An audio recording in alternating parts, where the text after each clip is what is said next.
The reason a popping cork is effective on a bull drum is just because it sounds like another fish hitting the top of the water. They're very curious. I mean, you'll see them sometimes, kind of like a cobia, they'll just swim right up to the boat just to check things out. I don't know how many fish I see on side skin, they'll follow your cork all the way back to the boat. They don't want to eat, they're just curious about it. Yeah, so the popping corking, you can get some bites like end of July, and you always get like your bycatch bite, you know, while you're trout fishing with a cork. But it really gets good about middle of August, all the way till, you know, pretty much middle of October. Around the full moon, they can get a little finicky, but yeah, it's pretty consistent the whole time. You will get an early school to run. Sometimes, you know, beginning of August, end of July, and it can get really good.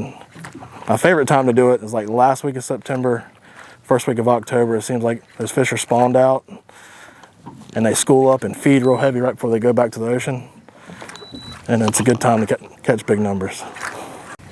Holy smokes. It's a whole daggum school of them. Hey, come get this shot. There's 50 drum on the side skin right here beside us. Hey, throw back here. Throw back where? Right where I just threw. Yep.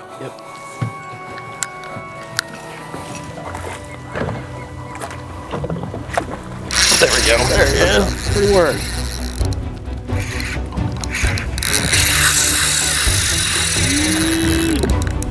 That was epic. I'm gonna come up with that trolling motor. Yep, you're good.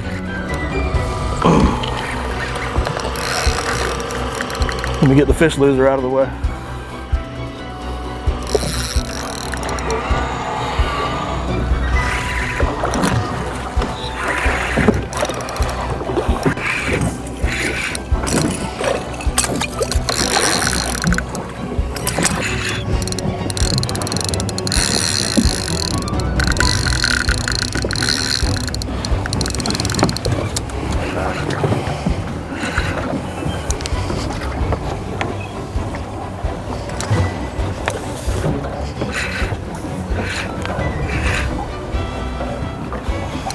Good job.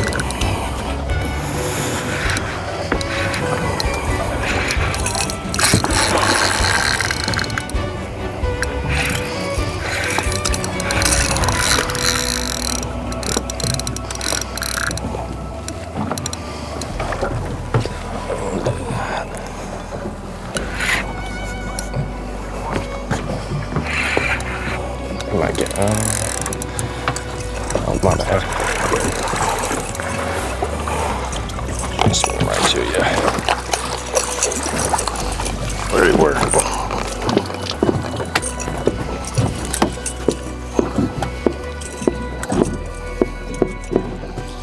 Awesome job, Tim. Good. Let's go.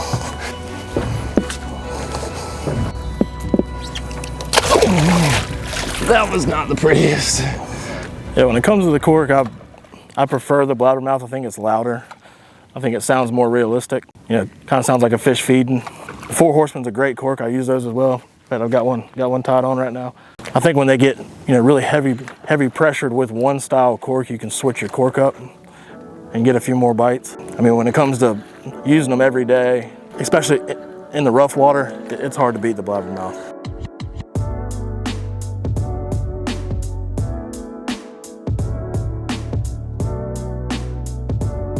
It's kind of the same way as drum fishing on the flats.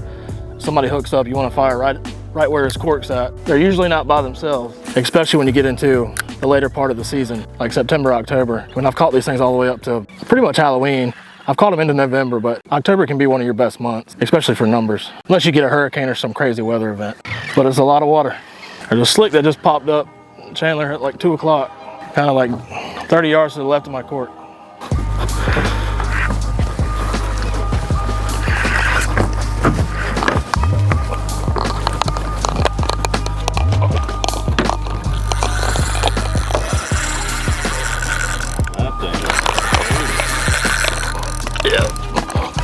He's in a bad spot right now.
jig right there.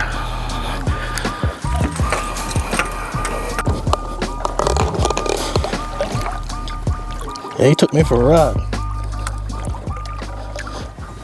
And so I got this back in November. This is a 25-foot Seahawk. I mainly got it because a lot of my clients are older and they won't use those casting decks like I had on my bay boat. So it's just a lot more comfortable for them. And it being so wide, it's very stable. It's just a very comfortable boat. I got the twin power poles. That is every boat I have, I will definitely have those. They're great around the docks. Real good on the shoals when you're anchoring stern too. You can keep your guys up front and fish off the bow. And of course that trolling motor, probably my biggest investment. I mean, nowadays it's hard to fish without a trolling motor. So, but yeah, that's the setup. Yeah, 12-inch Garmin, nice big old fish box. I went with the Suzuki outboard. I like their warranty. They're real easy to deal with. And yeah, that's about it. And the wife likes it because we can travel. Not afraid to run over to Ocracoke and go to Smack Nally's and eat lunch. And come on back. There we go. Oh, right there. Yep, got him on. There you go. Really? Yeah, he just hooked up. I mean, I gave you a heads up, a fair heads up. Go ahead and head over there. Yeah.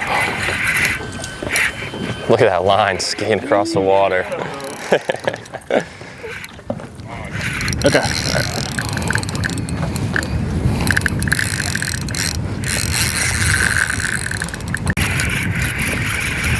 Oh, he's coming right at me. Here we go again.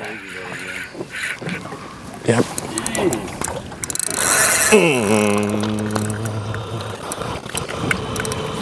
Get out of there.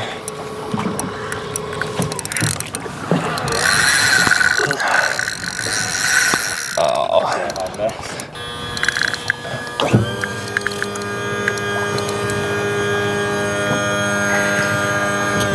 You're good.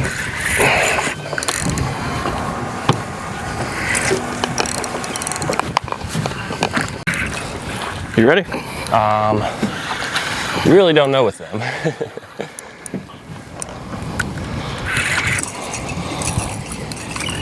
That's a big one.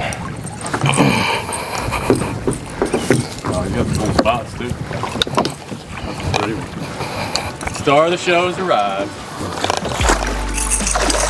Got him. Oh yeah, those are pretty spots. Let's go, bud. Pretty work, man. Yes, sir. Good. Very nice.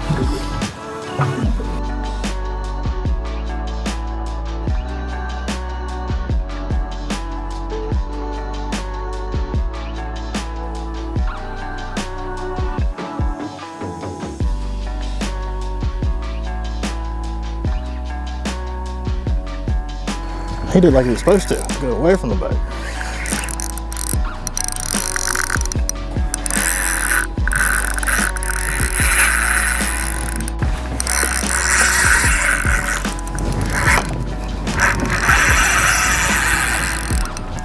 Yeah, like I said, that was a pretty cool eat. He came after the cork and missed it and grabbed the bait on the way down.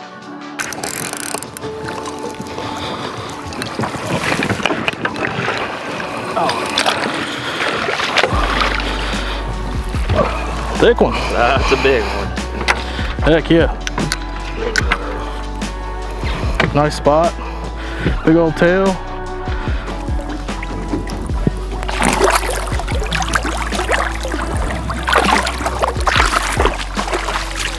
Whew. How about it? Good.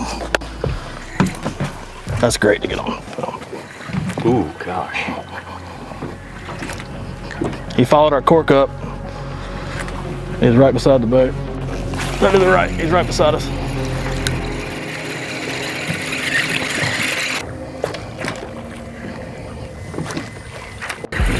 Yep.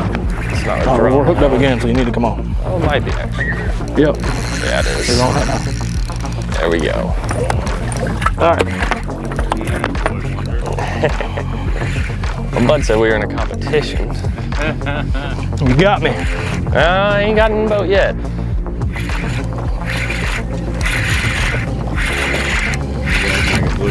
Slot or something? I think he just ain't woke up yet. That was a bonus.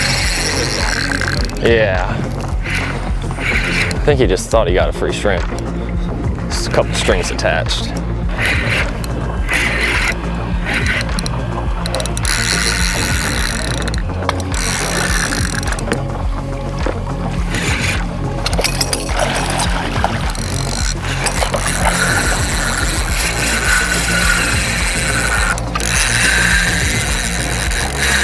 He's definitely not 35 inches.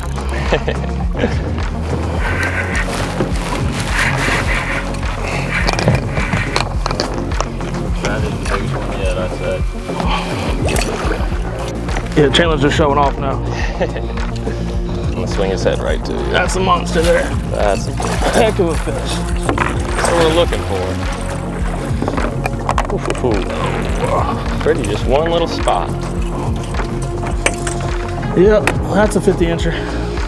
Oh, can't beat it. It's definitely the biggest one yet. I mean, just a beautiful fish. There he goes. Whew. Yes, sir.